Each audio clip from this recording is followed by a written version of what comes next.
दोस्तों आज के क्लास में हम लोग मैट्रिक्स का ऑब्जेक्टिव पढ़ने वाले हैं।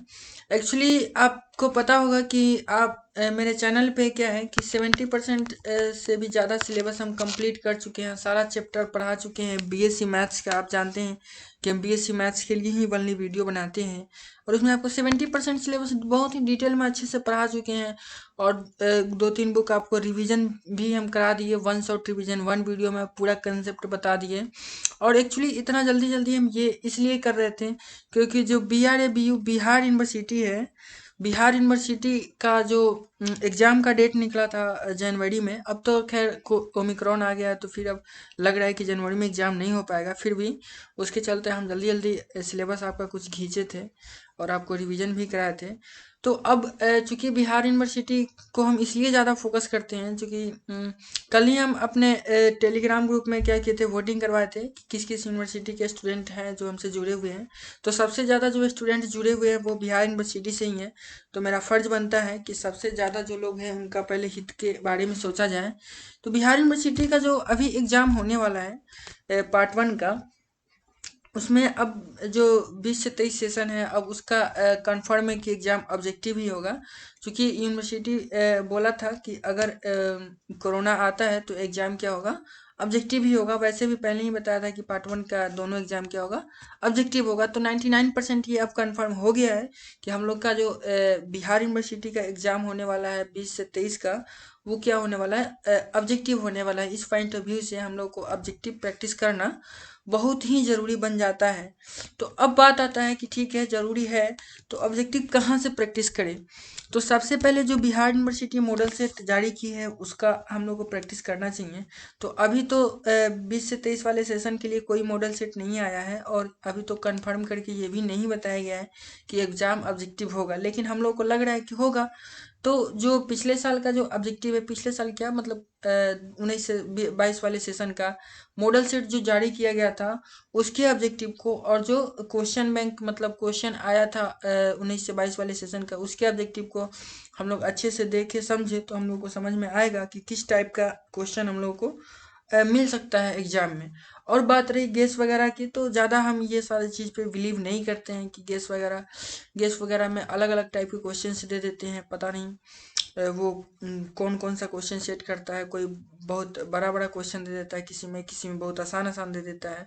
तो बिलीव करना मुश्किल है। फिर भी जो यूनिवर्सिटी का गेस पेपर आता है वो थोड़ा अच्छा आता है, और कृष्णा पब्लिकेशन का। तो अगर आप गेस पढ़ना चाहते हैं, गेस का ऑब्जेक्टिव बनाना चाहते हैं, तो आप कृष्णा पब्लिकेशन या फिर यूनिवर्सिटी का ले सकते हैं, ठीक है।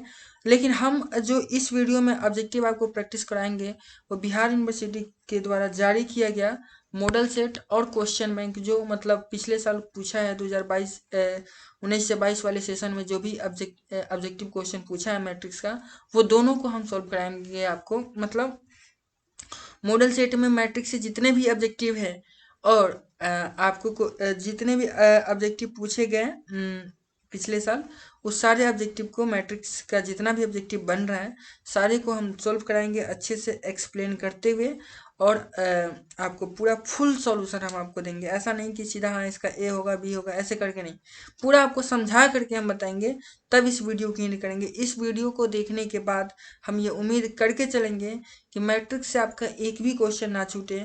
किसी भी सॉरी किसी भी एग्जाम कहना गलत होगा, बिहार यूनिवर्सिटी का एग्जाम या फिर बाकी यूनिवर्सिटी के एग्जाम अगर वो ऑब्जेक्टिव होते हैं तो ठीक है, तो उसका क्वेश्चन नहीं छूटेगा। तो अभी ये जो आपको स्क्रीन पे क्वेश्चन दिख रहा है ये एक्चुअली मॉडल सेट का क्वेश्चन है।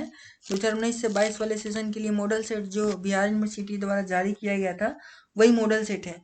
तो पहले हम लोग मॉडल सेट वाले क्वेश्चन को देख लेते हैं, उसके बाद क्वेश्चन जो पूछा गया उसको देखेंगे, ठीक है। तो चलिए हम लोग पहला नंबर क्वेश्चन देखते हैं। एक्चुअली यहाँ 76 नंबर इसलिए लिखा हुआ है क्योंकि आगे दूसरे चैप्टर का है, ठीक है। ये सारा चीज़ तो हम लोग को तो मैट्रिक्स का ना भी इस वीडियो में हम लोग को पढ़ना है, इसलिए हम लोग के लिए तो पहला क्वेश्चन यही होगा। तो क्वेश्चन कह रहा है कि if A is an m/n matrix such that A B, A dot B लिखा हुआ है तो ये ए बी है, ठीक है। ये थोड़ा टाइपिंग करने वाले को ये डॉट वगैरह नहीं लिखना चाहिए था, सीधा ए बी है। A B and B A are both defined then B is, मतलब कह रहा है क्वेश्चन में कि कोई जो मैट्रिक्स ए है उसका ऑर्डर कितना है, m/n है, और ए बी और बी ये दोनों उसके लिए डिफाइंड है, तो बी का ऑर्डर कितना होगा। तो आपको बताए थे प्रोडक्ट ऑफ मैट्रिसेस में कि अगर ए बी तभी डिफाइन होगा जब दोनों के ऑर्डर में, देखिए अगर पहले ए का ऑर्डर, अगर मान लेते हैं ए का ऑर्डर यहाँ दिया हुआ है ना, m/n है, ठीक है, ए का ऑर्डर कितना है, m/n है, तो अब बी का ऑर्डर हम लोग को पता नहीं है, तो हम लोग मान लेते हैं बी का ऑर्डर कितना है, x/y है। अब कह रहा है क्वेश्चन में कि ए बी और बी ये दोनों डिफाइंड है, ठीक है, तो बी का ऑर्डर क्या होगा, मतलब बी इज, और इस सारे ऑप्शन में क्या दिया है, ऑर्डर दिया है, मतलब एक्स और वाई का हम लोग को वैल्यू चाहिए, और ए बी डिफाइंड है, तो ए बी डिफाइंड है मतलब क्या है, ये दोनों बराबर है, ठीक है, ये दोनों जब बराबर होते हैं मतलब पहले मैट्रिक्स का हम लोग को क्या कॉलम पहले मैट्रिक्स में जितने कॉलम होते हैं अगर दूसरे मैट्रिक्स में उतने रो है तो वो दोनों का प्रोडक्ट डिफाइंड होता है। तो ए बी डिफाइन होने के लिए क्या होना चाहिए, एन बराबर एक्स होना चाहिए, यानी एक्स का जो वैल्यू है वो एन होगा, और उसके बाद कह रहा है कि बी ए भी डिफाइन है, तो बी ए डिफाइन है तो बी को हम लोग पहले रख लेंगे और ए को बाद में लाएंगे, तो ए यहाँ लिख देते हैं और m/n। अब यहाँ पे y बराबर क्या होना चाहिए, m होना चाहिए। अगर ये दोनों पहले मैट्रिक्स का कॉलम और दूसरे का रो बराबर होता है तो वो उसका प्रोडक्ट डिफाइन होता है, तो बी ए डिफाइन होने के लिए क्या चाहिए, y बराबर m होना चाहिए, यानी y बराबर m होना चाहिए। तो मैट्रिक्स का ऑर्डर कितना हम लोग माने थे, x/m, ठीक है, यानी इस मैट्रिक्स का सॉरी x/y, तो x/y कितना n/m, यानी इस मैट्रिक्स का ऑर्डर कितना होना चाहिए, n/m, यानी इस क्वेश्चन का आंसर कितना हो जाएगा, b हो जाएगा, ठीक है। उम्मीद करते हैं आपको समझ में आया होगा। नेक्स्ट क्वेश्चन अब हम लोग समझते हैं। नेक्स्ट क्वेश्चन कह रहा है कि a is a matrix of m/n order and b is a matrix such that a b का ट्रांसपोज एंड b का transpose a are both defined, then the order of matrix B is. देखिए question कह रहा है कि ए का जो order है वो m/n है, पहले क्वेश्चन की तरह ही है बस थोड़ा सा डिफरेंट है। तो अगर ए का ऑर्डर m/n है, अब बी का हम मान लेते हैं कि x/y है, तो ए बी और बी ए कब डिफाइन होता है, जब एक्स, अभी पिछले क्वेश्चन की तरह जब m/n का मैट्रिक्स रहता है, लेकिन यहाँ b के जगह पर क्या है, b का ट्रांसपोज दिया हुआ है, तो b का ट्रांसपोज दिया हुआ है तो रो क्या आ जाता है, कॉलम में आ जाता है। तो बस इसको उलट देंगे, अगर आपका माइंड तेज है तो आप समझ पा रहे होंगे, जो इसका ऑर्डर हो जाएगा वो भी हो जाएगा m/n ही हो जाएगा, ठीक है, दोनों का ऑर्डर सेम हो जाएगा। लेकिन आपको हम करके बता देते हैं कि क्यों ऐसा होगा, ठीक है। देखिए ए इंटू बी का ट्रांसपोज है, ठीक है, तो बी का ऑर्डर हम लोग मान लेते हैं कि x/y है, तो बी के ट्रांसपोज का ऑर्डर कितना हो जाएगा, y/x हो जाएगा, ठीक है। बी के ट्रांसपोज का ऑर्डर कितना हो जाएगा, y/x हो जाएगा। अब कह रहा है कि a इंटू बी और b इंटू ए डिफाइन है, तो a इंटू बी मतलब इस दोनों को प्रोडक्ट करना है, तो n बराबर कितना होना चाहिए, y होना चाहिए, ठीक है। और उसके बाद फिर b डैश इंटू ए बराबर है, तो मतलब ये x बराबर कितना होना चाहिए, m होना चाहिए, मतलब x बराबर क्या हो जाएगा, m, और y बराबर कितना हो जाएगा, n हो जाएगा। तो x बराबर m और y बराबर n हो जाएगा। तो उसके बाद ये बोला है कि बी मैट्रिक्स का आप ऑर्डर बताइए, बी डैश का नहीं बताइए, बी मैट्रिक्स का ऑर्डर बताइए। तो बी डैश का ना y इंटू एक्स है, y/x है, लेकिन बी का कितना x/y है, और x का मतलब कितना है, x का मतलब ये m है, x का मतलब m है, और y का मतलब क्या है, n है, तो यानी m/n इस मैट्रिक्स का ऑर्डर हो जाएगा, यानी ऑप्शन नंबर डी सही हो जाएगा इस क्वेश्चन का, ठीक है। तो उम्मीद करते हैं क्वेश्चन आपको समझ में आया होगा। अब नेक्स्ट क्वेश्चन हम लोग देखते हैं। देखिए नेक्स्ट क्वेश्चन बहुत ही इजी है, कह रहा था मैट्रिक्स इतना इज। तो आपको जब हम पढ़ा रहे थे स्क्यू सिमेट्रिक मैट्रिक्स और सिमेट्रिक मैट्रिक्स तो बताए हुए थे, सिमेट्रिक मैट्रिक्स और स्क्यू सिमेट्रिक मैट्रिक्स, तो आपको सबसे फर्स्ट में हम बताए हुए थे कि सिमेट्रिक मैट्रिक्स का और स्क्यू सिमेट्रिक मैट्रिक्स में दो अंतर होता है। स्क्यू सिमेट्रिक में डायगोनल वाला एलिमेंट 0 होता है, तो जब भी अगर किसी भी मैट्रिक्स में आपको डायगोनल का एलिमेंट 0 दिखाई दे तो सबसे पहला ख्याल आपको आना चाहिए कि हो सकता है कि ये मैट्रिक्स स्क्यू सिमेट्रिक मैट्रिक्स हो। और उसके बाद दूसरा इसको क्या चेक करना है इसमें कि जो यहाँ है वही चीज़ यहाँ होना चाहिए, बस माइनस का डिफरेंस होना चाहिए। जो यहाँ है वही चीज़ यहाँ होना चाहिए, माइनस का डिफरेंस होना चाहिए। जो यहाँ है वही चीज़ यहाँ होना चाहिए, माइनस का डिफरेंस होना चाहिए। तो ये स्पष्ट, एकदम स्पष्ट रूप से दिख रहा है कि ये जो मैट्रिक्स है वो स्क्यू सिमेट्रिक मैट्रिक्स है। तो ये इसका ऑप्शन नंबर सी हो जाएगा। और अगर आपको कोई भी कंफ्यूजन है तो आप क्या करिएगा, इस मैट्रिक्स का ट्रांसपोज निकालिएगा। अगर इस मैट्रिक्स के माइनस के बराबर आ गया तो ये क्या है, स्क्यू सिमेट्रिक मैट्रिक्स है। मतलब अगर ये मैट्रिक्स ए है और इसका ट्रांसपोज निकालने पे ए का माइनस ए का ट्रांसपोज आ जाए तो ये मैट्रिक्स क्या है, स्क्यू सिमेट्रिक मैट्रिक्स है। ठीक है, लेकिन ये स्पष्ट रूप से दिख रहा है, मतलब देख के ही पता चल रहा है, इसलिए हम लोग उतना एक्सपेरिमेंट नहीं करेंगे। ठीक है, टाइम बचाना रहता है ना एग्जाम में। चलिए अब हम लोग नेक्स्ट क्वेश्चन समझते हैं। नेक्स्ट क्वेश्चन क्या रहा है, the order of single matrix of 10 from, मतलब ये जो पूरा मैट्रिक्स दिया हुआ है लंबा चौड़ा, इसको जब सॉल्व करिएगा तो एगो सिंगल मैट्रिक्स आएगा तो उसका ऑर्डर कितना होगा ये बता दीजिए। ठीक है, तो कुछ नहीं करना है, ये जब इसमें से घट जाएगा तो इन दोनों का ऑर्डर तो सेम ही रहेगा। जब घटाना रहता है दो मैट्रिक्स को तो उसका ऑर्डर सेम रहता है, और आप यहाँ देख रहे हैं सेम है भी। तो ये जो मैट्रिक्स है इसका ऑर्डर कितना है, इसका लिख लेते हैं हम सीधा। ये जो ए मैट्रिक्स इसको मान लेते हैं, और इस ए मैट्रिक्स का ऑर्डर कितना है, 1 2 3 रो है तो 3, और बाई 2 कॉलम है तो 2। और ये इसको जब आप घटाइएगा तो एक मान लीजिए बी मैट्रिक्स बनेगा, और इसका ऑर्डर कितना ही रहेगा, कितना, 2 रो है तो 2, और बाई 3 कॉलम है तो 3। अब जब इसको मल्टीप्लाई करिएगा तो ये दोनों मल्टीप्लाई में ए पहले है और उसके बाद बी है, तो यही ना होगा, ए भी मल्टीप्लाई होगा, ये दोनों सेम है तो आराम से मल्टीप्लाई संभव है। और ऑर्डर इसका कितना होगा, तो जो मल्टीप्लाई करने के बाद ए बी को जो मल्टीप्लाई हम लोग करते हैं तो नया मैट्रिक्स का जो ऑर्डर बनता है वो ये वाला बन जाता है ऑर्डर, अरे ये वाले। ठीक है, ये दोनों पेन आपको कलर चेंज करके हम बता देते हैं, कहाँ गया पेन। देखिए ये दोनों अगर सेम है तो मल्टीप्लाई संभव है, दोनों का प्रोडक्ट निकलेगा मैट्रिक्स में। और प्रोडक्ट करने के बाद जो ऑर्डर बनता है वो ये दोनों होना चाहिए।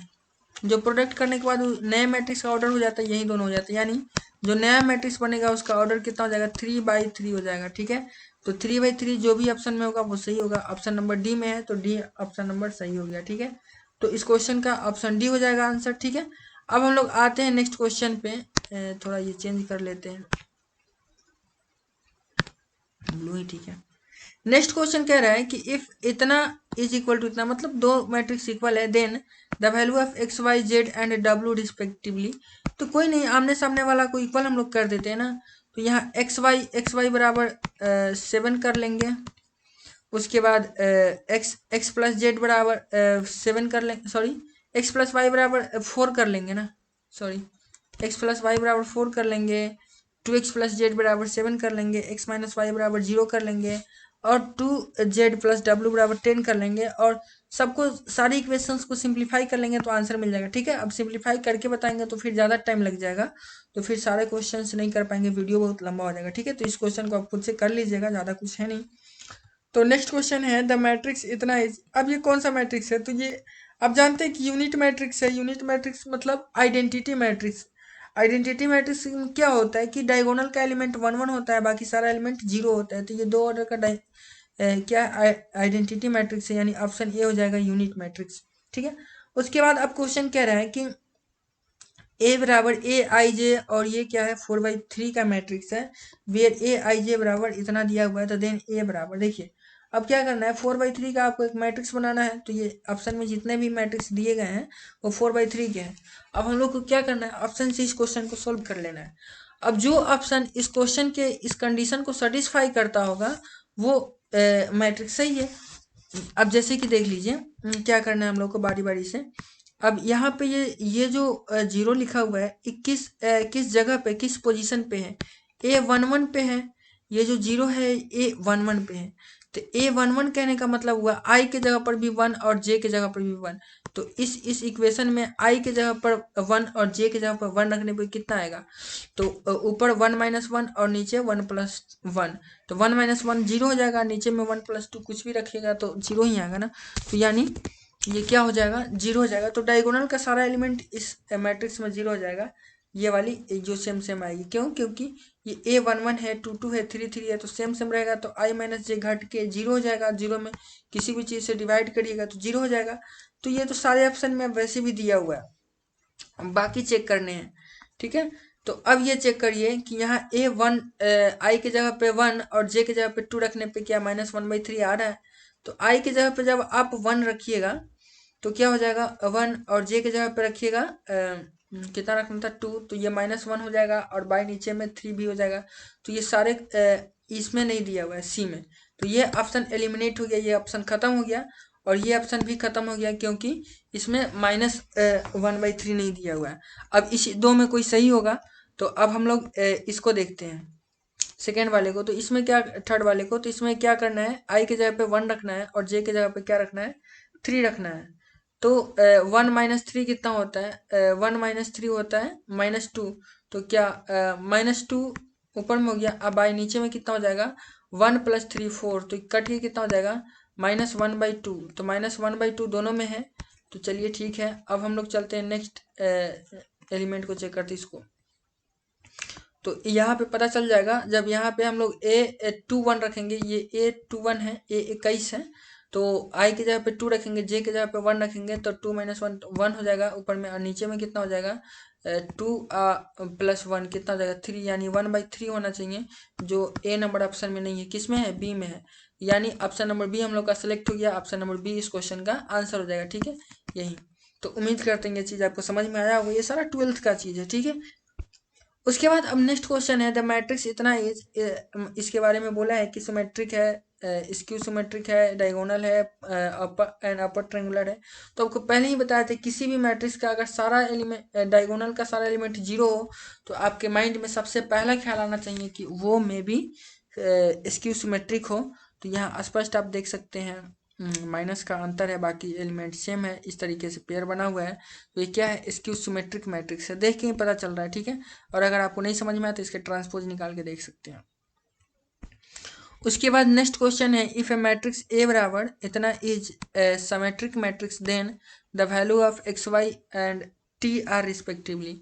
अब कह रहा है कि ये जो मैट्रिक्स ए है वो क्या है? सिमेट्रिक मैट्रिक्स है।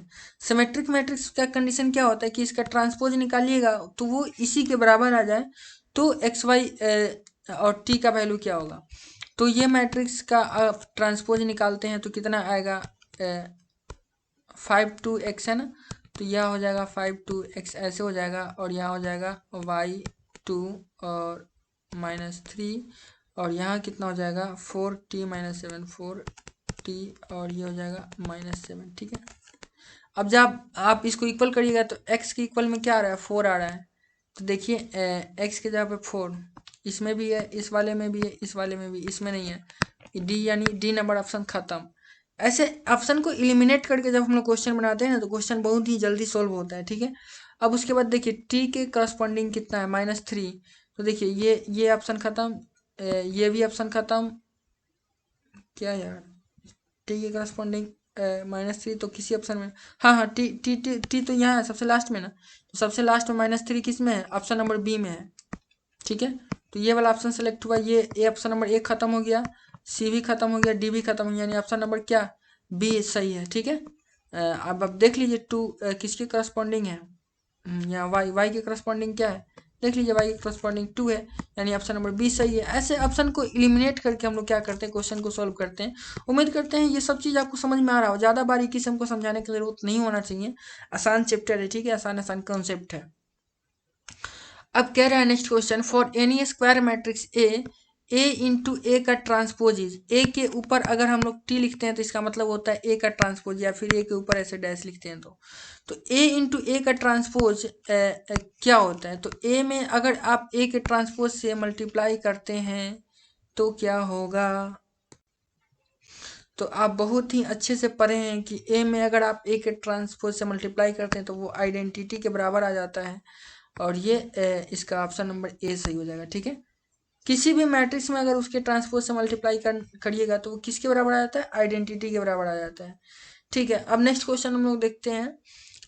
इफ ए बराबर इतना देन ए प्लस 2 और इसका ट्रांसपोज, मतलब इस मैट्रिक्स को दोगुना करके उसके ट्रांसपोज से जोड़ देना है, तो वो कितने के बराबर होगा ये कह रहा है। ठीक है, तो आप जोड़ दीजिए ना, फिर हम इसको जोड़ेंगे सोल्व करेंगे तो फिर ज़्यादा टाइम लग जाएगा। ठीक है, इसलिए हम आपको कंसेप्ट को बता रहे हैं। इस मैट्रिक्स को ले लेना है प्लस इस, अच्छा चलिए जोड़ ही देते हैं।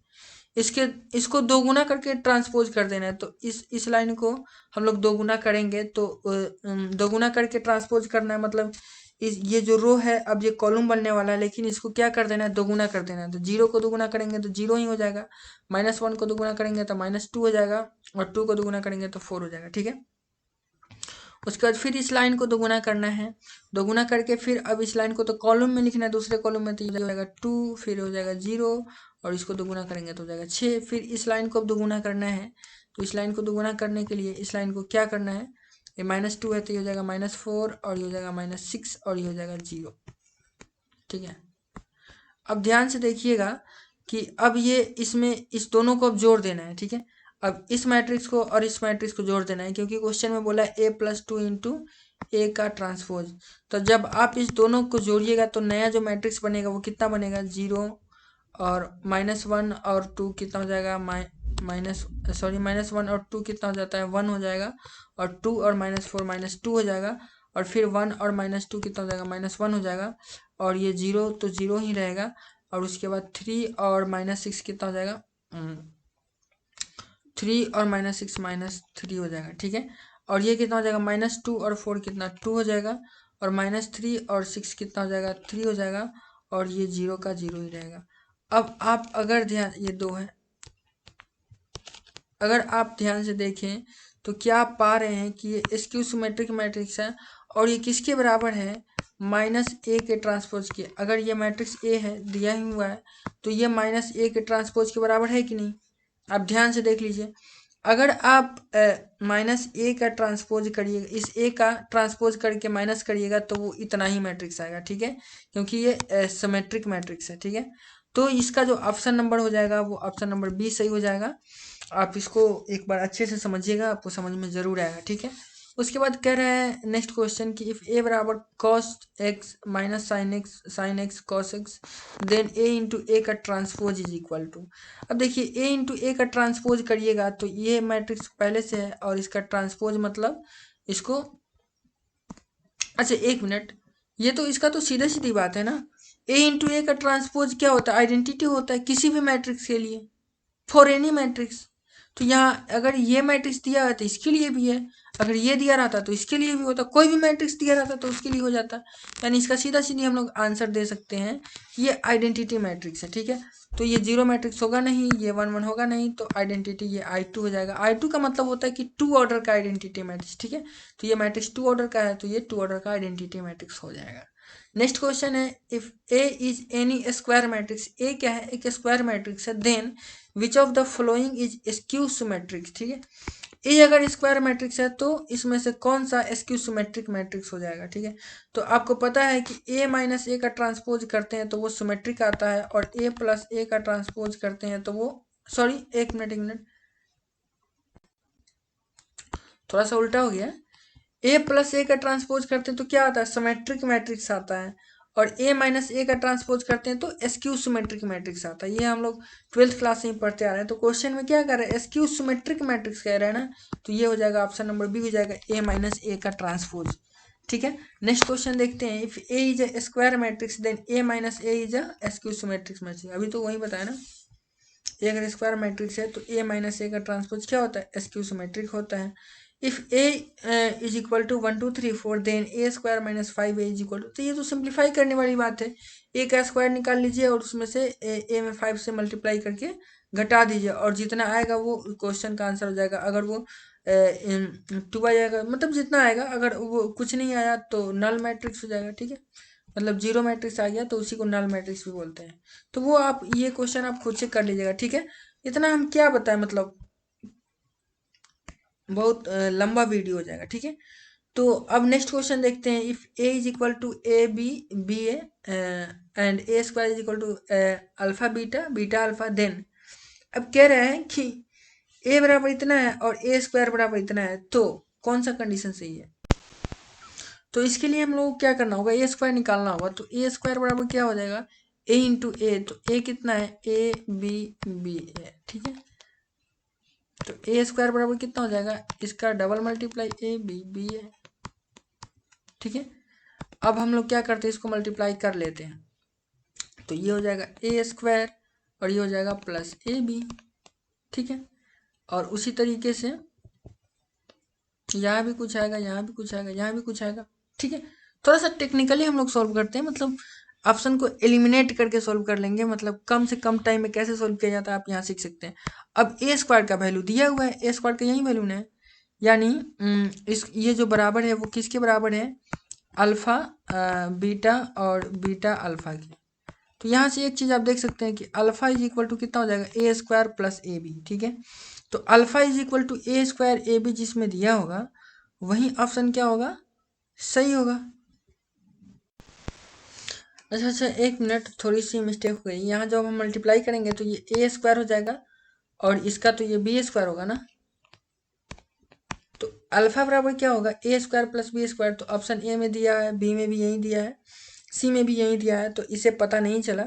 तो बीटा बराबर एक और हम लोग मल्टीप्लाई कर लेंगे तो ये हो जाएगा, यहाँ पे कितना हो जाएगा, यहाँ पे हो जाएगा ए बी और उसके बाद प्लस ये क्या हो जाएगा, बी इंटू ए। तो ए बी वो भी हो जाएगा, यानी ये कितना हो जाएगा, 2ab हो जाएगा। तो बीटा का जो वैल्यू है वो 2ab हो जाएगा। तो पहला ऑप्शन गलत हो गया, यहाँ 2ab नहीं दिया हुआ है, दूसरा में 2ab दिया हुआ है और तीसरे में यानी दूसरा नंबर ऑप्शन सेलेक्ट हो गया, ठीक है। अल्फा बराबर क्या, ए स्क्वायर प्लस बी स्क्वायर आ रहा है, बीटा बराबर क्या आ रहा है, 2ab आ रहा है। तो ऑप्शन नंबर बी में यही दिया हुआ है, तो क्वेश्चन हो गया यहाँ पे सोल्व हम लोग का, यही चीज करना था, ठीक है। नेक्स्ट क्वेश्चन है, नेक्स्ट क्वेश्चन में कह रहा है कि ए बराबर इतना बी बराबर इतना एंड ए बी बराबर क्या है, I3 है, मतलब आइडेंटिटी है। मतलब इस दोनों का जो मल्टीप्लाई है, इस दोनों मैट्रिक्स का मल्टीप्लाई जब आप करिएगा तो वो एक आइडेंटिटी मैट्रिक्स आ जाता है। तो x प्लस वाई का वैल्यू निकालिए, ठीक है। तो यहाँ पे थोड़ा लंबा चौड़ा इसका सॉल्यूशन जाएगा, इक्वेशन वगैरह बनाने पड़ेंगे। वैसे लंबा चौड़ा क्या जाएगा, मतलब इसमें नंबर ऑफ जीरो ज़्यादा दिख रहे हैं, जीरो ज़्यादा है तो इसका मल्टीप्लाई भी करना ज़्यादा मुश्किल नहीं है, फिर भी थोड़ा टाइम ज़्यादा लग जाएगा, इसलिए हम इसको सॉल्व नहीं कर रहे हैं, आपको बता दे रहे हैं कंसेप्ट, आप खुद से सॉल्व कर लीजिएगा। दोनों को मल्टीप्लाई करिएगा और उसको आइडेंटिटी के बराबर कर दीजिएगा। आइडेंटिटी मतलब आप जानते हैं डायगोनल का एलिमेंट 1 1 होगा, बाकी सारे जीरो। देखिए यहाँ 1 1 दिया भी है, इसमें मल्टीप्लाई भी करिएगा तो वही आएगा। तो यहाँ बहुत ही आसानी से x और y का वैल्यू निकल जाएगा। तो x प्लस वाई बराबर आप बता दीजिएगा, ठीक है। नेक्स्ट क्वेश्चन अब हम लोग देखते हैं कि a बराबर दिया हुआ है 1 3 3 4 एंड ए इतना का वैल्यू निकालना है। तो बहुत ही आसान है, यहाँ से ए स्क्वायर पहले आप निकालिए, इसको हम निकाल ही देते हैं, थोड़ा सा ये है। तो ए स्क्वायर निकालिएगा तो कितना हो जाएगा, 1 3 3 4 है, आप इसको मल्टीप्लाई करिएगा इसी से 1 3 3 4। जब आप मल्टीप्लाई करिएगा तो कितना हो जाएगा, ये हो जाएगा 1 और ये प्लस 3 3 9 और ये हो जाएगा 3 और ये प्लस 4 ये 12 और ये कितना हो जाएगा, एक मिनट, हाँ इसका 3 हो जाएगा और प्लस 4 ये 12 और ये कितना हो जाएगा 9 और 4 का 16, ठीक है। तो ये मैट्रिक्स कितने के बराबर आ जाएगा, ये आ जाएगा 10 और ये आ जाएगा 12 3 15 और ये हो जाएगा 15 और ये हो जाएगा 25, ठीक है। तो ये ए स्क्वायर का वैल्यू आ जाएगा और इसमें से कह रहा है कि 5a घटाइए, फिर 5 आइडेंटिटी घटाइए और वो कितने के बराबर आ जाता है, 0 के बराबर आ जाता है। तो k का वैल्यू क्या होगा, ठीक है। अब इस मैट्रिक्स में से कह रहा है कि 5a घटाना है। अब थोड़ा सा टेक्निकली हम सोल्व करते हैं, देखिए कैसे टेक्निकली होता है। अब इस मैट्रिक्स में से हमको क्या करना है, 5a घटाना है, सॉरी k इंटू a घटाना है। तो पहला जो इसका एलिमेंट होगा वो कितना होगा, इसमें k से हम मान लिए मल्टीप्लाई करें, ठीक है, k इंटू a। तो ये जो पहला एलिमेंट होगा वो k होगा, क्योंकि 1 से मल्टीप्लाई होगा। दूसरा एलिमेंट होगा 3k होगा, तीसरा कितना होगा, फिर 3k होगा, फिर ये कितना होगा 4k होगा, यही ना होगा। और इस चीज़ को इसमें से घटाना है, यानी इस 10 में से k को घटाना है। तो पहला ऊपर वाला जो A11 होगा वो कितना होगा, 10 माइनस k होगा। और फिर इसमें से आइडेंटिटी घटाना है, तो आइडेंटिटी कितना घट जाएगा, 5 इंटू आइडेंटिटी, तो 5 हो जाएगा, क्योंकि डायगोनल वाले एलिमेंट कितने होते हैं, 1 होते हैं। तो ये फाइनली कितना, और ये किसके बराबर आ जाएगा, 0 के बराबर आ जाएगा, यही इक्वेशन बनेगा। तो यहाँ से k का वैल्यू कितना आ जाएगा, ध्यान दीजिएगा। तो यहाँ से ये 5 माइनस के हो जाएगा इज इक्वल टू 0, यानी k बराबर कितना आ जाएगा, 5 हो जाएगा। ठीक है, तो k का जो वैल्यू होगा वो 5, और 5 ऑप्शन नंबर ए पर ही है। तो इस क्वेश्चन का ऑप्शन नंबर ए हो जाएगा सही। कैसे हुआ आपको, उम्मीद करते हैं समझ में आया होगा। नहीं जो समझ में क्वेश्चन आ रहा है ना, आप कमेंट करके बता सकते हैं, हम उसको फिर से आपको दोबारा समझाएंगे, या फिर आप अगर ग्रुप ज्वाइन किए तो ग्रुप में मैसेज करिएगा, बता देंगे, पर्सनली पूछिएगा, बता देंगे। वीडियो में ज़्यादा डिटेल एक्सप्लेन करेंगे तो वीडियो ज़्यादा लंबा हो जाएगा। और हम जानते हैं कि 90% लोगों को अच्छे से समझ में आ रहा होगा, चूँकि आसान चैप्टर है। सबको हम 10% के लिए परेशान नहीं कर सकते हैं। नेक्स्ट क्वेश्चन हम लोग देख रहे हैं कि ए बराबर एक मैट्रिक्स दिया हुआ है, बी बराबर दिया हुआ है, और ए बी का ट्रांसपोज पूछ रहा है। तो हम लोग को कुछ नहीं करना है कि इस दोनों मैट्रिक्स को मल्टीप्लाई कर देंगे और उसका ट्रांसपोज निकाल लेंगे। तो मैट्रिक्स को मल्टीप्लाई करिएगा तो कितना आ जाएगा, चलिए हम कर ही देते हैं। तो ए का 2 से करिएगा तो 2 और -6 हो जाएगा और +1 हो जाएगा। ठीक है, और ये कितना हो जाएगा, ये हो जाएगा 1, और ये हो जाएगा -4, और ये हो जाएगा 1। ठीक है, और ये कितना हो जाएगा, 2 2 जा 4, और ये +3 और ये +3। कैसे कर रहे हैं मल्टीप्लाई, तो पता ही होगा ना कैसे करते हैं। इसका इससे, फिर इसका इससे, फिर इसका इससे, और इस तीनों को क्या किए, यहाँ जोड़ दिए। ठीक है, और उसी तरीके से फिर इस रो का फिर इस कॉलम से किए हैं, फिर यहाँ जोड़ दिए हैं। ठीक है, फिर इसके बाद इस रो का इस कॉलम से करना है, वो कर लिए। फिर अब इस रो का फिर इस कॉलम से करना है। ठीक है, तो ये हो जाएगा 2 और प्लस ये हो जाएगा 2 और ये +3। ठीक है, जोड़ने पे कितना आ जाएगा, -6 -6 और ये 3, तो ये -3 हो जाएगा, 3 -3 हो गया।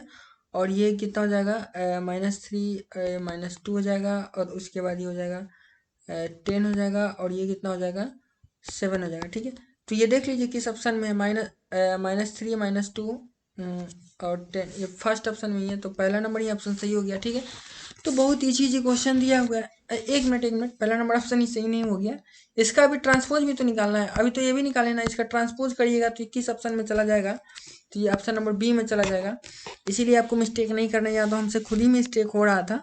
ठीक है, इसीलिए ऑप्शन को थोड़ा सा सतर्क से सभी को देखना है। और क्वेश्चन जब भी आप टिक लगाइएगा, जब भी आप सोल्व करिएगा, तो एक बार मिला लीजिएगा, चूँकि क्वेश्चन थोड़ा रहता है इसमें कुछ कुछ घुमा करके। अब जैसे यहाँ ट्रांसपोज दे दिया था, हम सीधा यहाँ लगा देते, तो आते हुए क्वेश्चन गलत होता है तो बहुत ज़्यादा अफसोस होता है। ठीक है, इसलिए ध्यान देना है अच्छे से, मेरी तरह नहीं। ए बराबर एक मैट्रिक्स दिया हुआ है नेक्स्ट क्वेश्चन में, और फिर ए इनवर्स बराबर दिया हुआ है x into A plus Y into identity, then the value of x and y respectively.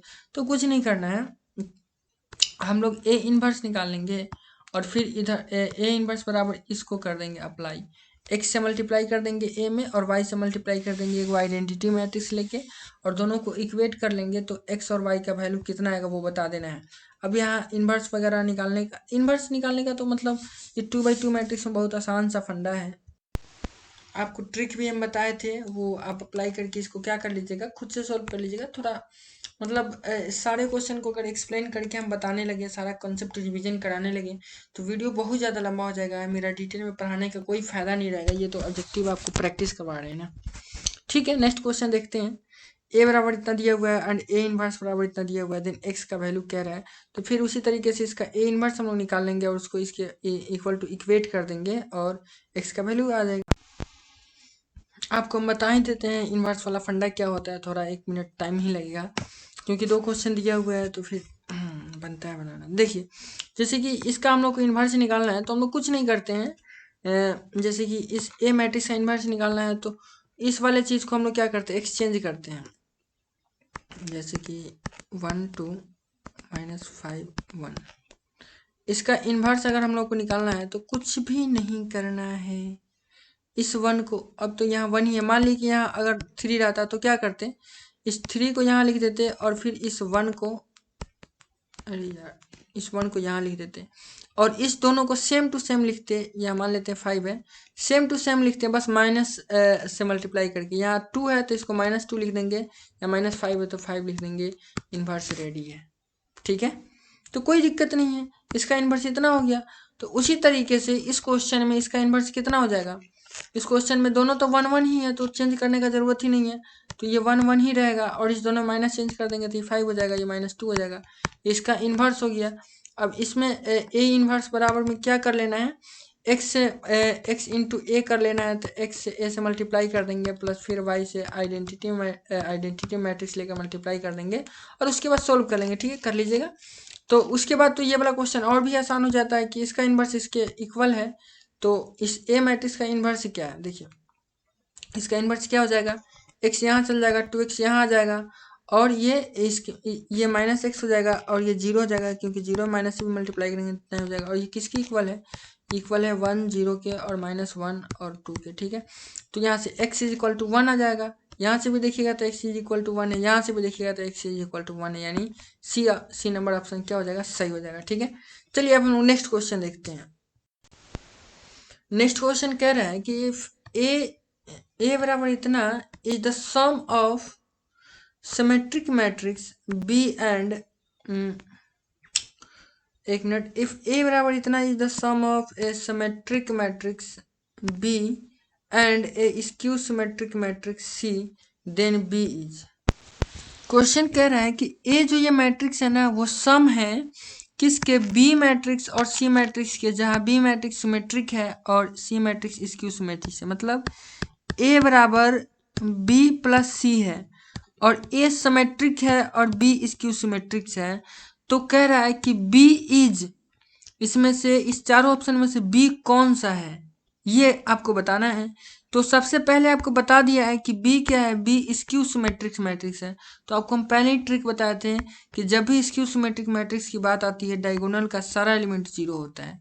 तो इसमें एक ही ऑप्शन है, ऑप्शन नंबर बी में, जिसके डायगोनल का सारा एलिमेंट 0 है। ठीक है, उसके बाद हम लोग चेक कर लेते हैं कि आमने सामने का जो एलिमेंट है वो इक्वल होना चाहिए, बस माइनस का फर्क होना चाहिए। ठीक है, तो देखिए ये दोनों इक्वल है, लेकिन माइनस का फर्क है क्या, नहीं है, तो ये स्क्यू सिमेट्रिक मैट्रिक्स नहीं होगा। ये देखिए इसमें है, इसमें नहीं है, तो क्या है, ये स्क्यू सिमेट्रिक मैट्रिक्स नहीं है। और ये दोनों तो होने का चांस ही नहीं है, क्यों, क्योंकि ये डायगोनल का एलिमेंट 0 नहीं है। तो यानी इसमें से कोई भी मैट्रिक्स स्क्यू सिमेट्रिक मैट्रिक्स नहीं, यानी इसका आंसर नन ऑफ दीज होगा। ठीक है, डी होगा। अगर ऑप्शन में डी नहीं दिया तो क्वेश्चन गलत हो जाता। ठीक है, चलिए अब हम लोग नेक्स्ट क्वेश्चन देखते हैं। नेक्स्ट क्वेश्चन कह रहा है 99 नंबर क्वेश्चन, मतलब इसके हिसाब से 99। ए बराबर इतना एगो मैट्रिक्स दिया हुआ है, is the sum of symmetric matrix B and skew symmetric matrix C, then C is. मतलब सेम बात दिया हुआ है जो पिछले क्वेश्चन में दिया था कि ए क्या है, सम है बी और सी का, जिसमें बी क्या है, सिमेट्रिक है, और सी क्या है, स्क्यू सिमेट्रिक है। अच्छा एक मिनट, पिछले क्वेश्चन में गड़बड़ हो गया। पिछले क्वेश्चन में तो बी कह रहा था ना, तो बी क्या है, बी तो सिमेट्रिक मैट्रिक्स है ना, बी सिमेट्रिक मैट्रिक्स है, तो हम लोग को 0 नहीं देखना था। 0 सिमेट्रिक मैट्रिक्स में क्या हम लोग देखते हैं, आमने सामने का एलिमेंट समान हो। तो ये समान है, ये समान है, और ये समान है। उसके बाद इसमें देख लेंगे तो ये सिमिलर है, ये भी सिमिलर है, ये भी सिमिलर है। तो बी मैट्रिक्स इसमें हम लोग को बताना है, समझे, सिमेट्रिक बताना था, हम स्क्यू सिमेट्रिक सोच लिए। ठीक है, तो इसको फिर से हम लोग को देखना होगा। अब बात यहाँ सिमेट्रिक चुनने का है, तो ये सारा ये तीनों जो मैट्रिक्स दिया हुआ है ऑप्शन में, तीनों सिमेट्रिक मैट्रिक्स ही हैं। ठीक है, क्योंकि सबके आमने सामने का एलिमेंट क्या है, सेम है। तो अब हम लोग क्या करेंगे, चूंकि हम लोग को यहाँ एक चीज़ और दिया हुआ है कि ए बराबर बी प्लस सी है। ठीक है, तो हम लोगों से बी के बारे में पूछा है, तो बी मतलब क्या हुआ, यहाँ पे ए माइनस सी हुआ। ठीक है, और ए दिया हुआ है। तो और इसमें से अगर हम लोग ऑप्शन को ले करके अगर सिलेक्ट करें तो क्या होगा, और हम लोग को ये भी पता है कि सी क्या है, सी स्क्यू सिमेट्रिक मैट्रिक्स है। मतलब सी का जो डायगोनल एलिमेंट है वो 0 आना चाहिए। तो हम डायगोनल एलिमेंट को कंपेयर करते हैं। अगर ऑप्शन बी के लिए सही होगा तो बी बराबर क्या होना चाहिए, तो सी बराबर निकालिए। यहाँ से अगर आप सी बराबर निकालिएगा तो क्या हो जाएगा, ए माइनस बी होगा। सी बराबर क्या होगा ए माइनस बी। तो ए में से बी को घटाइए तो 1 में से 1 को घटाइएगा तो कितना हो जाएगा 0 हो जाएगा। तो यानी डायगोनल का पहला एलिमेंट क्या है 0। उसके बाद फिर अब देखिए इस 4 में से 4 को घटाइएगा तो ये 0, फिर इस 7 में से 7 को घटाइएगा तो ये 0। मतलब अगर ये ऑप्शन ए को हम सेलेक्ट करते हैं तो जो सी बनेगा वो क्या बनेगा, वो ऐसा मैट्रिक्स बनेगा जिसके डायगोनल का सारा एलिमेंट 0 होता है। और आपको पता है कि डायगोनल का अगर सारा एलिमेंट 0 है तो वो मैट्रिक्स का मतलब स्क्यू मैट्रिक्स होने का बहुत ही ज़्यादा चांस है।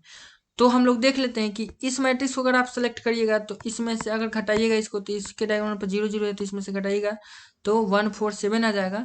यानी ये जो मैट्रिक्स सी बनाएगा इसके मदद से वो क्या होगा, वो स्क्यू सिमेट्रिक नहीं होगा। और ये भी बनाएगा जो स्क्यू सिमेट्रिक नहीं होगा क्योंकि यहाँ पे 3 है। ठीक है, अब 7 में से 3 घटेगा तो ये 4 हो जाएगा। तो 4 तो चाहिए नहीं, डायगोनल पे 0 चाहिए।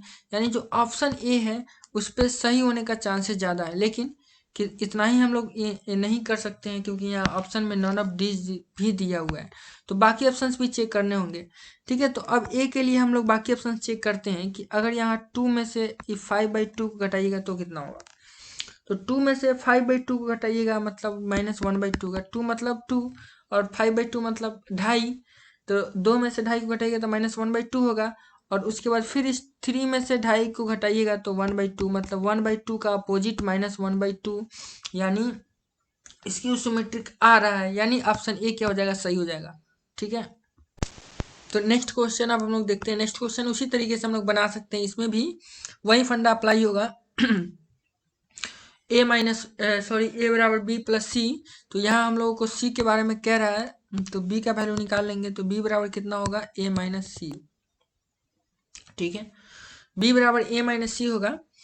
तो यहाँ कह रहा है कि सी इज मतलब सी इसमें से कौन सा मैट्रिक्स है। तो अगर ए में से सी को घटाते हैं तो बी आएगा। और बी कैसा आना चाहिए, सिमेट्रिक मैट्रिक्स आना चाहिए, मतलब आमने सामने का एलिमेंट समान होना चाहिए। तो ऑप्शन ए को अगर हम लेते हैं तो इस दोनों पे अप्लाई करते हैं ऐसे। ठीक है, अगर ऑप्शन ए को लेते हैं तो अगर अल्फा में से घटाते हैं अल्फा माइनस बीटा बाई 2 को तो कितना हो जाएगा बाई में 2 अल्फा और माइनस अल्फा और ये माइनस माइनस प्लस कितना हो जाएगा बीटा हो जाएगा। ठीक है, तो ये कितना हो जाएगा अल्फा प्लस बीटा बाई 2। ठीक है, अच्छा उसके बाद अब बीटा में से घटाते हैं इसको और देखते हैं कि क्या इतना ही आ जाता है। अगर सेम आ गया तो मतलब ये कंडीशन को सेटिस्फाई कर रहा है। तो beta minus alpha minus beta और बाई 2, तो माइनस माइनस क्या हो जाएगा प्लस हो जाएगा। तो यहाँ 2 हो जाएगा तो ये हो जाएगा 2 बीटा और प्लस अल्फा। ठीक है, और माइनस बीटा तो ये कितना हो जाएगा, ये हो जाएगा अल्फा और प्लस बीटा बाई 2, मतलब सेम आ रहा है। तो ये पहला तो सेटिस्फाई कर रहा है, हम लोग कह सकते हैं कि ये कंडीशन सेटिस्फाई कर रहा है। मतलब ये क्या है, ये ऑप्शन को लिया जा सकता है। अब तो इसमें सब चेक करना होगा ना, ये भी चेक करना होगा, ये भी चेक करना होगा कि तो बहुत लंबा चला जाएगा।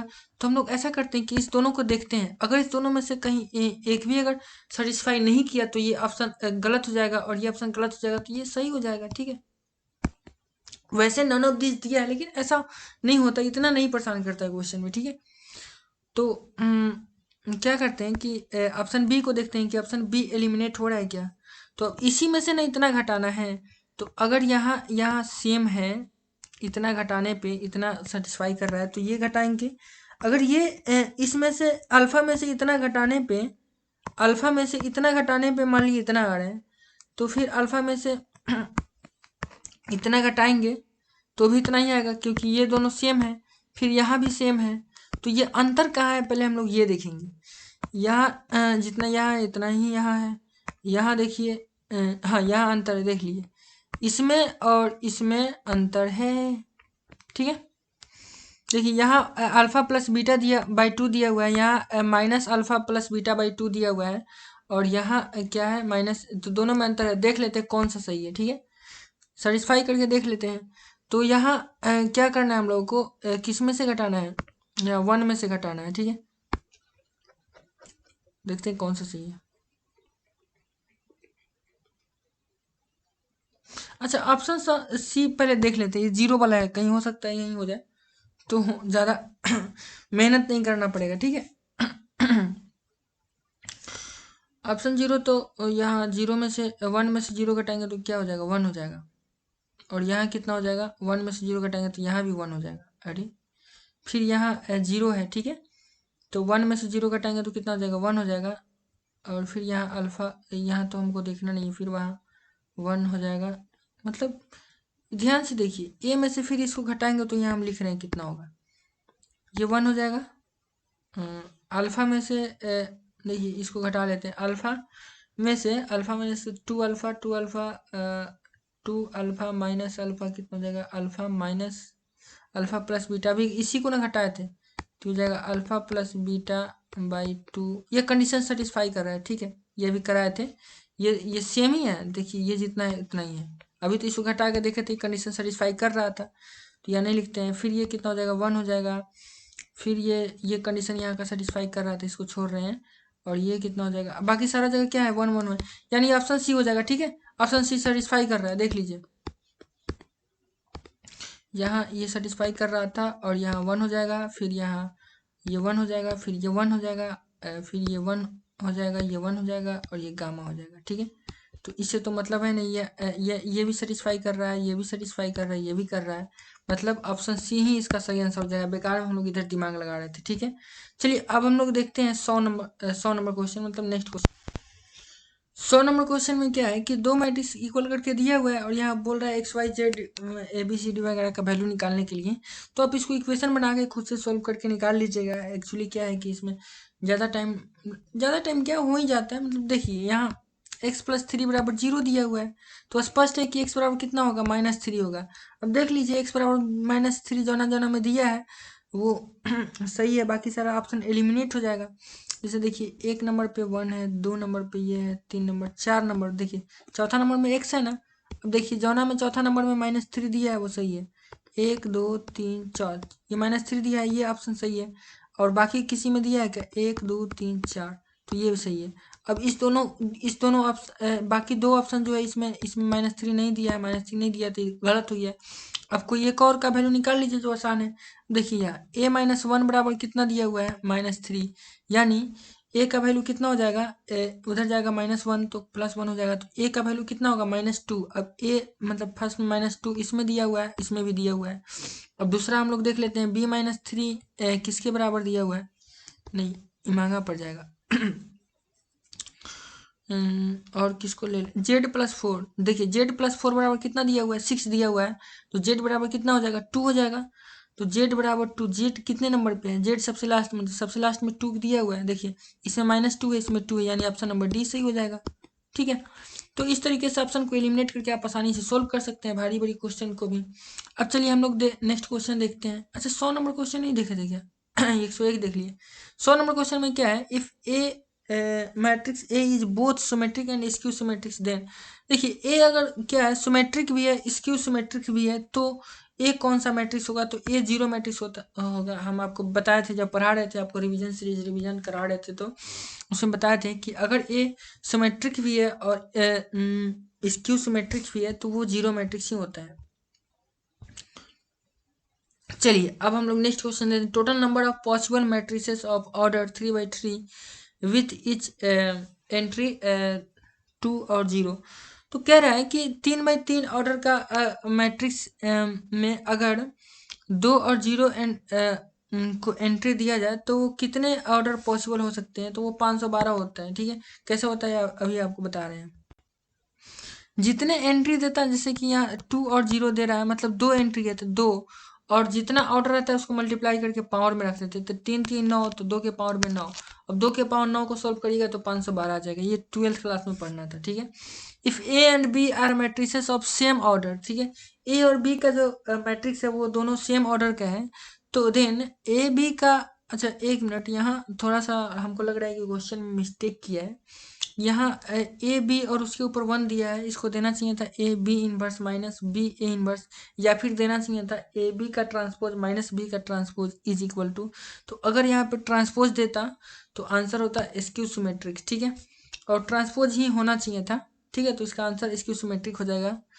लेकिन अभी इस टाइप से ये तो क्वेश्चन गलत है, ठीक है। इफ ए बराबर ए इतना मैट्रिक्स दिया है, बी बराबर दिया है, सी बराबर दिया है, तो कह रहा है कि ए प्लस बी बराबर B plus A and A plus B, मतलब इसमें कौन सा सही है, मतलब 4 को ऑप्शन दे दिया है। तो आप अगर लॉ पढ़िएगा तो अगर ए बी सी के जगह पर कोई भी मैट्रिक्स आता है तो ए प्लस बी बराबर बी प्लस ए होता ही है, सही बात है। ए प्लस बी ए प्लस ब्रैकेट में बी प्लस सी बराबर ए प्लस बी और सी, तो ये किसी भी मैट्रिक्स के लिए सही होता है, तो इस मैट्रिक्स के लिए भी सही होगा, इसका मतलब बाकी ये गलत हो जाएगा। देखिए ना, कहीं ना कहीं इसमें कुछ त्रुटि दिया हो, जैसे ए सी बराबर बी सी नहीं होता है, गलत है। ए बी बराबर बी सी नहीं होता है, गलत है, ठीक है। आप निकाल के भी देख लीजिएगा तो नहीं आएगा, लेकिन ये तो सारे मैट्रिक्स के लिए सही होता है ना, तो फिर ये दिया है तो ये इसके लिए भी सही होगा, तो कॉमन सेंस वाली बात है, ठीक है। वैसे अगर आप चाहें तो इसको सोल्व करके भी देख लीजिए। अगर बोथ दिया रहता ना, चाहे ऑल ऑफ दिस दिया रहता, तो फिर हम लोग को सोचना पड़ता, इसको निकालना पड़ता, लेकिन ये तो हर मैट्रिक्स के लिए सही है, तो इसके लिए भी सही होगा। कहाँ गया नेक्स्ट क्वेश्चन। हाँ, if A and B are symmetric matrix of the same order, then A और बी क्या है, सिमेट्रिक मैट्रिक्स है सेम ऑर्डर का, तो A B A into B मतलब A B is symmetric, A minus B is symmetric, A B plus B is symmetrics, और A B minus B is symmetric. नहीं, ये option number A से हो जाएगा, A B क्या हो जाएगा, सिमेट्रिक हो जाएगा, ठीक है। और बाकी ये सारा क्या हो जाएगा, इसक्यू सिमेट्रिक होता तो ऑप्शन सी होता। इन्वर्स ऑफ द मैट्रिक्स इतना ही, अब इस मैट्रिक्स का इन्वर्स क्या रहा है तो आप वो निकालते रहिएगा और ऑप्शन मिलाते रहिएगा, हम इन्वर्स नहीं निकालेंगे, टाइम ज़्यादा लगता है, ठीक है। ये इन्वर्स वाला क्वेश्चन आप खुद से कर लीजिएगा, इन्वर्स निकालने तो उम्मीद कर ही रहे हैं कि आता होगा आपको, ठीक है। एडजॉइंट इन्वर्स बराबर क्या होता है, एडजॉइंट बाई ए का ट्रांसपोज, आप निकाल लीजिएगा, ठीक है। उसके बाद जैसे ए बराबर इतना दिया है, बी बराबर इतना दिया है, और इतना एक कंडीशन दिया है, तो कह रहा है एक्स प्लस वाई का, ये भी हम नहीं निकालेंगे, बड़ा क्वेश्चन जाएगा, आप खुद से निकाल लीजिए। क्या करना है, ए का स्क्वायर कर देना है, बी का स्क्वायर कर देना है, और फिर ए बी निकालना है, फिर उसका स्क्वायर कर देना है, दोनों को इक्वेट कर देना है, तो वहाँ से क्या हो जाएगा, एक्स और वाई का वैल्यू निकल जाएगा, निकाल लीजिएगा। थोड़ा बड़ा क्वेश्चन जाएगा, वीडियो लंबा हो जाएगा, वैसे ही बहुत लंबा हो रहा है वीडियो, ठीक है।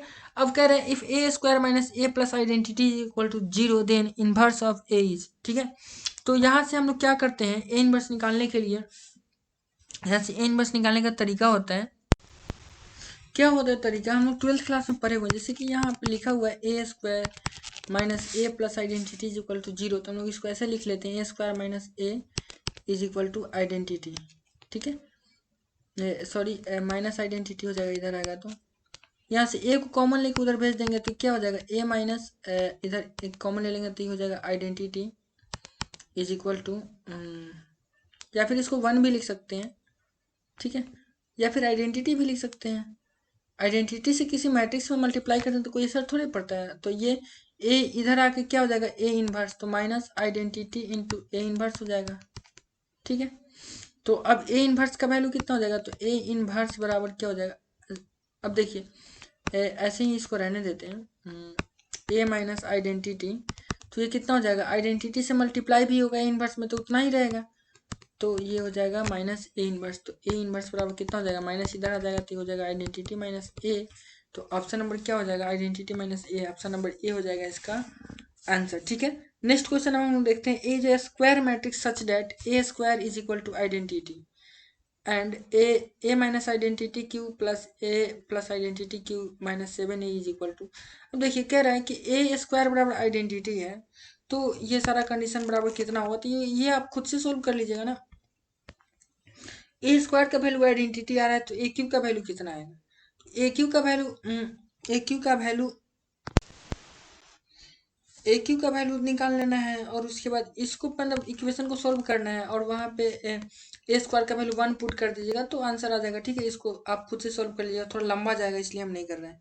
उसके बाद अब सबसे मेन चीज़ आ रहा है rank of matrix. Rank of matrix आपको हम निकालना बताए हुए थे, पढ़ाए हुए थे, समझाए हुए थे, ये आपको हम एक बार रिविजन करा देते हैं, उसके बाद आपको हम इसका कंसेप्ट बताते हैं। रैंक क्या होता है, एक ऑर्डर होता है, किसका ऑर्डर होता है, माइनर का, और किसका माइनर का, तो ये जो मैट्रिक्स दिया हुआ है इसके हाईएस्ट माइनर का हाईएस्ट नॉन जीरो माइनर का। तो इसमें हाईएस्ट जो माइनर होगा जिसका ऑर्डर हाईएस्ट होगा वो 3/3 होगा। ये जो 3/3 ऑर्डर का मैट्रिक्स है, अगर इसको डिटर्मिनेंट कर दे तो ये इसका माइनर हो जाएगा हाईएस्ट ऑर्डर का, मतलब 3 का। अगर इसका वैल्यू, इस डिटर्मिनेंट का वैल्यू अगर 0 के बराबर नहीं आया, अगर इस डिटर्मिनेंट का वैल्यू 0 के बराबर नहीं आया तो इस डिटर्मिनेंट का ऑर्डर यानी 3 क्या हो जाएगा, इस मैट्रिक्स का रैंक हो जाएगा। लेकिन अगर इसका डिटर्मिनेंट 0 के बराबर आ गया तो इसका ऑर्डर 3 नहीं होगा, 3 से छोटा होगा, 2 होगा।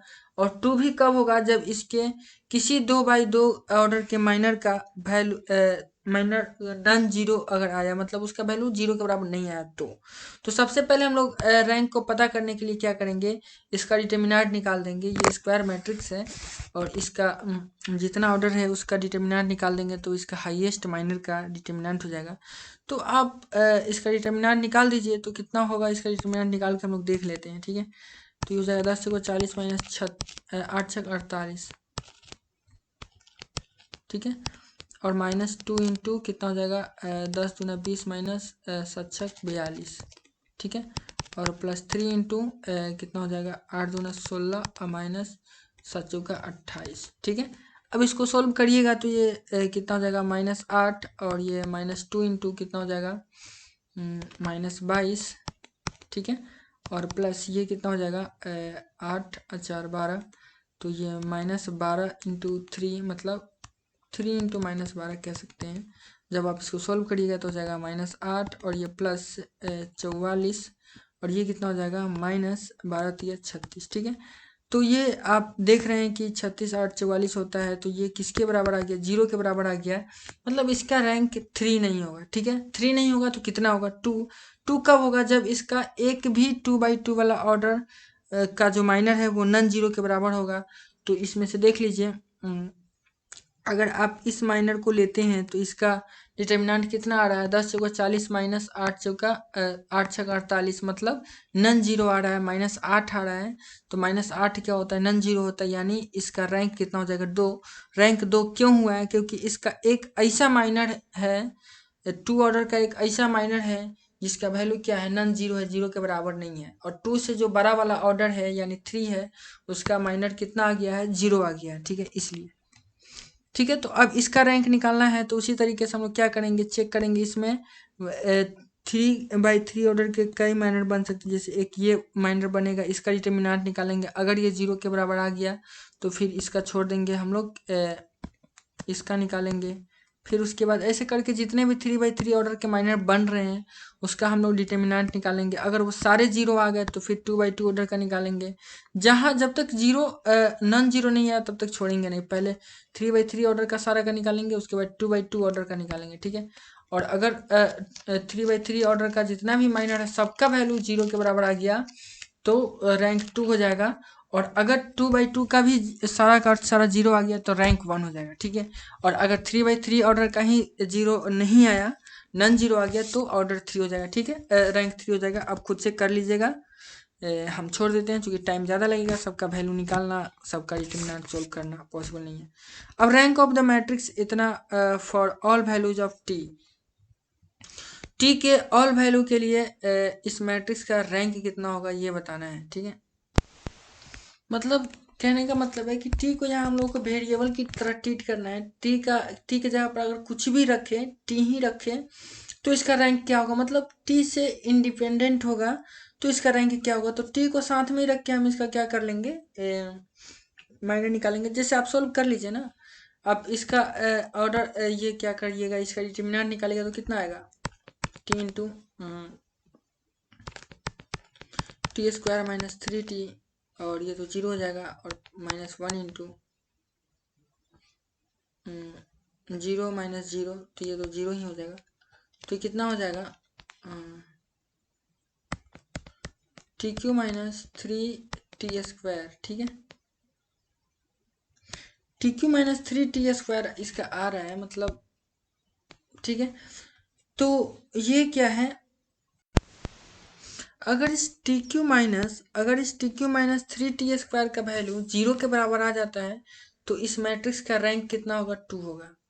और अगर इसका वैल्यू 0 के बराबर नहीं आता है तो 3 होगा। तो ऑप्शन के हिसाब से हम लोग देखेंगे, ठीक है। देखिए ऑप्शन नंबर सी में स्पष्ट कर रहा है कि 2 मतलब रैंक 2 होगा वेन, कब, जब टी का वैल्यू 2 और -3 होगा। तो चलिए हम लोग टी का वैल्यू 2 रख के देखते हैं। टी का वैल्यू 2 रखिएगा तो 2 का क्यूब कितना होता है 8, -3 इंटू 2, 2 या 4 मतलब 4, 4 तो कितना हो जाएगा 12। मतलब 8 में से 12 घटेगा तो -4 आएगा। तो -4 आएगा तो मतलब क्या कह रहा है, -4 आएगा तो ये तो नॉन जीरो है, तो ऑर्डर 3 होना चाहिए। और -3 भी कह रहा है रखने के लिए, तो -3 रखेंगे तो कितना हो जाएगा 27 हो जाएगा। और -3 ये 9 होती है 27।